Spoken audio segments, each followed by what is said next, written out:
آپ کے پاس کھانے کو روٹی نہیں ہے, 2 بچے آپ سے پل نہیں رہے ہیں, جو اسلام بتا رہا ہوں میں آپ کو سمجھ میں آئے نہ آئے, یہ آپ کا ہیڈک ہے, آپ نہ مانو اس کو, آپ چھوڑ دو اسلام کو, گورنمنٹ کی طرف سے کوئی پابندی نہیں ہے, لیکن آپ اپنی خواہشات کی بیس پہ اسلام کو چینج کرنے کی کوشش مت کرو.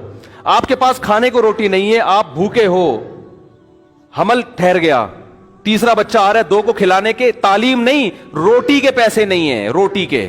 شروع میں روحانی عاملوں کا ذکر آ گیا نا, میرا میٹر شارٹ ہو گیا, پورا بیان اسی سٹائل میں ہوگا, ورنہ اچھا والا ہنس کھیل کے ہمارا بیان چلتا ہے.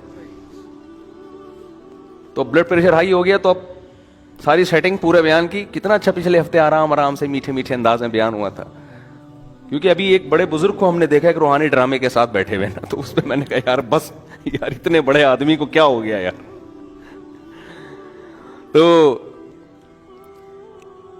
تو وہ روٹی کے پیسے اگر آپ کے پاس نہیں ہے, روٹی کے, آپ کے لیے کھانا مشکل, تعلیم اگلی چیز ہے نا, پہلے تو روٹی ہے نا, اور حمل ٹھہر گیا, اس بیس پہ گرانے کی اجازت نہیں ہے کہ کھلاؤں گا کہاں سے. سمجھ میں آ رہی ہے بات؟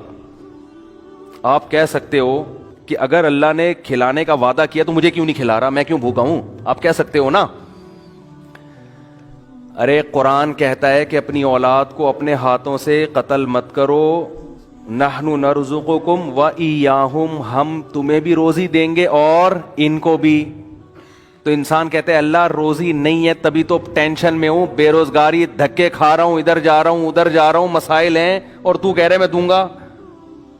کیا خیال ہے؟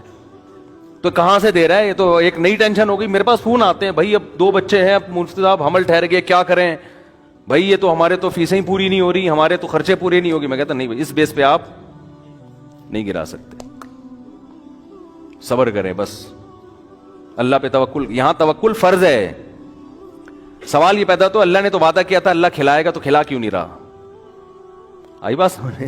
تو یہ خوب سمجھ لو, اللہ نے جو وعدہ کیا نا کہ کھلاؤں گا, اس کا مطلب پتہ ہے کیا ہے؟ آپ کو سن کے افسوس بہت ہوگا اس کا مطلب سن کے.